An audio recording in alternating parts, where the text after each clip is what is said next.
चलो देखो अगला कवित्व देखिए पढ़ना है हम लोगों को। इसके पहले सवैया पढ़ लिए थे। अब शांति सुनो। सवैया पढ़ लिए थे और लिखे थे रसखान। 1533 में इनका जन्म हुआ था।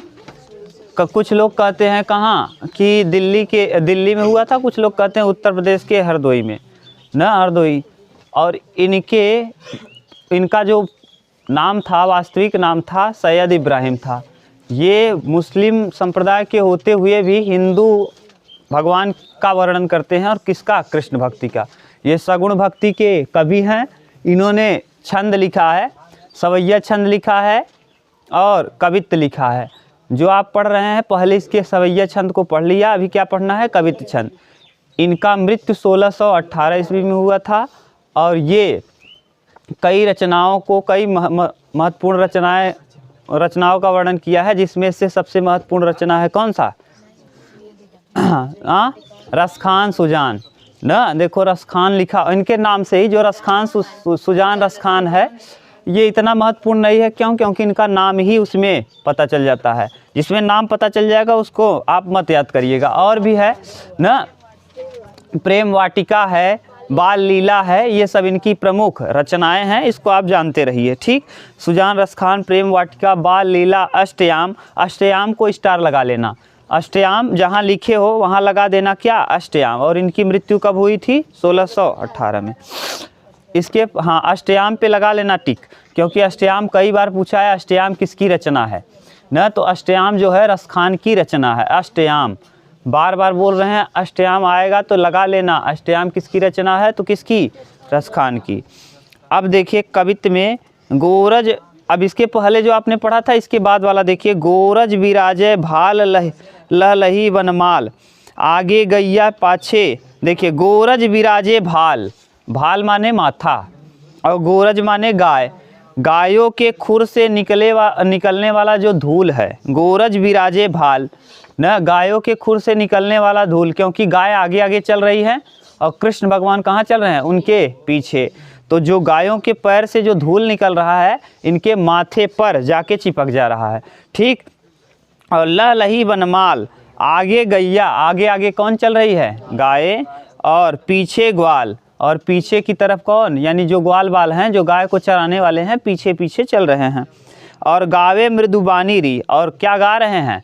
और कृष्ण भगवान मीठा वचन, मीठा वाणी गा रहे हैं। माने गाय चल रही है, उसके पीछे पीछे चल रहे हैं और गाना गाते हुए, मीठा मीठा गाना। माने मीठा गाना नहीं है ना, कोई अच्छा सुरीला गाना गा रहे हैं। मीठा सेंस यहाँ सुरीले सेंस में है, माने बहुत ही सुर लगा करके गीत को क्या कर रहे हैं? गा रहे हैं।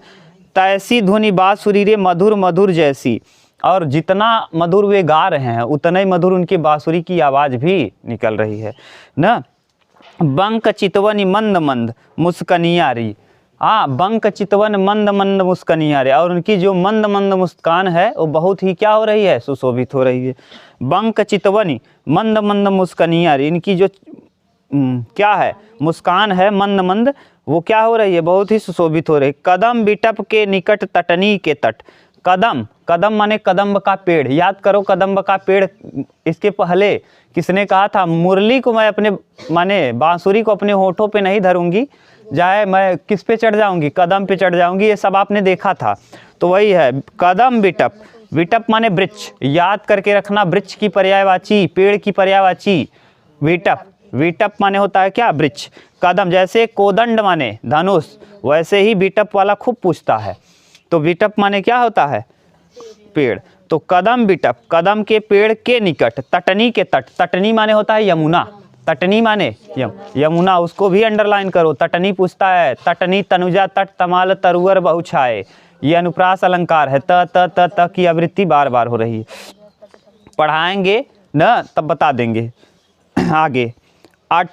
तटनी के तट माने कदम के पेड़ पर चढ़ के, तटनी के तट जो किसके किनारे स्थित है? यमुना के किनारे। अटा चढ़ी, यानी अभी कदम के पेड़ के कदम के पेड़ जो नदी के किनारे के तट पर है, तट यानी नदी के तट पर है। तट और घाट में अंतर समझ लो। अगर तट कहेगा तो यानी समुद्र होता है, समुद्र का तट होता है, और नदी का घाट होता है ना। यहाँ तट शब्द गलत लिखा है, यानी यहाँ लिखना चाहिए घाट, लेकिन घाट वाला जो सेंस आएगा वो थोड़ा सा निगेटिव सेंस है, इसीलिए इन्होंने लिखा है क्या, तट। तो तटनी तट। और अटा चढ़ी, अटा माने सबसे ऊंची वाली डाली पे चढ़ जाते हैं, कौन, भगवान कृष्ण। जब गायों के पीछे पीछे जाते हैं गाय चराने, जब गाय पहुंच जाती हैं चरने के लिए, तो ये क्या करते हैं, नदी के किनारे एक वृक्ष है कदम का, उस कदम के वृक्ष पर क्या करते हैं, कृष्ण भगवान चढ़ जाते हैं और एकदम ऊपर चढ़ते हैं। ये कह रहा है अटा चढ़ी, सबसे ऊपर चढ़ के।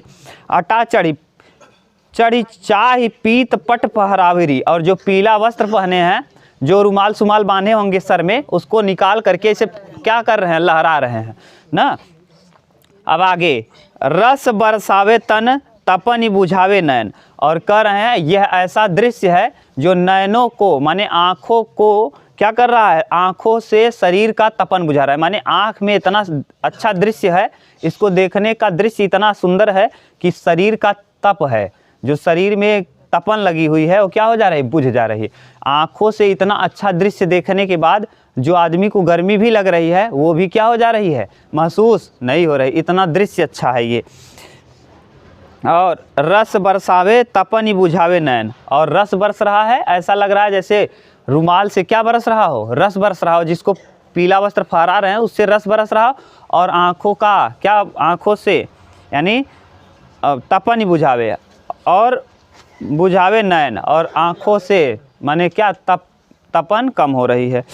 प्राणन रिझावे वह आवय रस खानरी, और प्राणों को रिझा रहे हैं न, प्राणों को सुख मिल रहा है ऐसे दृश्य को देख करके रसखान जी बार बार इसका वर्णन करते हैं। ठीक, ये है सवैया छंद। इस तरीके से ये आपका कंप्लीट हो गया कौन, तीसरा चैप्टर। तीसरे चैप्टर के बाद कुछ चैप्टर 4 है, और चैप्टर 4 बहुत ही महत्वपूर्ण है, इससे महत्वपूर्ण कुछ नहीं है।